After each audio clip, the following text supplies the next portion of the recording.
На САЩ събира Да. колко беше? 5 трилиона и половина данъци на година, 1 трилион и 300 милиарда отиват за плащане на лихвата върху дълга към Китай.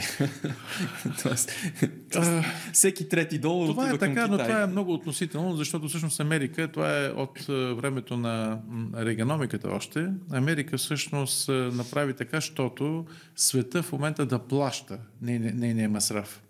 Това може да го направи само доминьона, глобалната сила. Така че и в тази случай тя печели. И тогава, когато тя е кредитор на света, и тогава, когато тя е длъжника на света. Нали знаете, че когато дълга е голям, това е проблем на кредитора, не на длъжника. Да. И както виждате, в момента кредитора е за много по-загрижен за това как да се обслужва вземането, а длъжника просто продължава да трупа дългове, защото знае много добре, че той никой няма ги плаща.